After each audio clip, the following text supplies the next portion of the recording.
So today I want to show you some cool filament that I'm using to print armor pieces for my Lilith cosplay from Diablo 4. So I already used colorfabb filament a lot, and they had the lightweight filament, which I use a lot, which is really convenient for like lightweight armor pieces that regular 3D prints would be too heavy to print in. And they also have a lightweight foamy filament, a flexible TPU filament that is a little bit more trickier to print, but it can lead to like flexible armor pieces. So this is all 3D printed and it won't break like a regular filament would. So like you got all these spikes and stuff that you will drop and it will break, which is really annoying. So I tried it out and it works really well on this type of like small armor that needs to conform to your body and like that would otherwise be very fragile or difficult to wear when you print it in a regular filament. So this is like an arm cuff and you can like bend it and then it makes it very easy to put on. I printed a neck seal which is already painted, and so in a regular filament it would not work. And while you could make it with EVA foam, it has like these sculpted details that would be tricky to make with EVA foam. Well, you can do it with foam clay. Foam clay isn't exactly flexible, so this worked a lot better. And I cut it in the back. I printed this as a full circle and then cut it in the back with regular scissors. And now I can just simply put it on. I'm gonna put some snaps or Velcro in the back to seal it. And so I got 3 pieces here, which shows different stages. So this is the raw print. And the neat part about this filament is it's a foamy filament, so it expands a little bit while it prints, which helps create that matte appearance with very little layer lines because it fills in the layer lines while it's printing.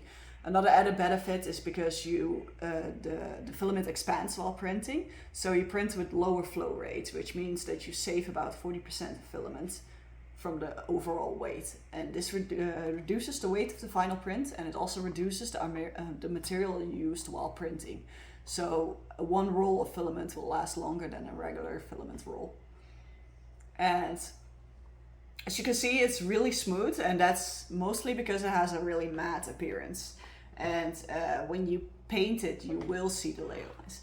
So what I did is you can either polish it with a sandpaper or just with a Dremel. So what I like most is these like Dremel bits. I also use this for regular filament. And so what I do is, and I hope I can show you the difference. Like this piece is polished, and then like this piece you can still see the layer lines a little bit. So it makes it very smooth. While you can do this for the entire piece, you can also use flexible fillers used for EVA foam, like FlexiFiller, acrylic caulk, all that kind of stuff, and then sand it. I was kind of lazy and I already had this stuff, so I'm using this flexible urethane rubber coating from Smoothon called Urecoat. And this is a glossy rubber coating which will fill in the layer lines while it's still flexible. So yeah, I can just squeeze all this. It's really convenient stuff, and that's what I used under this paint layer as well. So I first painted this, realized that the layer lines were too visible, and then I used this Urecoat, brushed it on, and then did 2 more layers of paint. And this is the result. It looks very fancy. I still need to weather it because Lilith has a very weathered armor with like patina effects and everything else. And I painted it with flexible paint from plaidfx. You can also use good quality acrylic paints such as Liquitex and other acrylic or flexible paints that people develop for EVA foam and all that kind of stuff.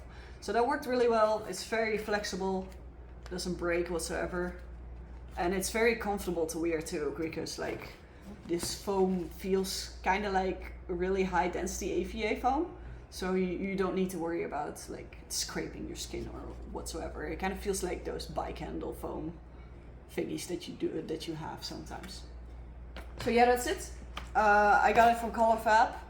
They have distributors all over the world, and yeah, I'm looking forward to print more with this. So this is one roll, and I printed all these with only half a roll, and it's doing really well. I'm printing the rest right now, and gonna try some more paint effects to see how that works out. This is how I printed the neck seal. I used a direct drive 3D printer, which means that it doesn't use a tube to feed in the filament. This is pretty essential for this type of filament because it's so flexible, it will get squished in the tube.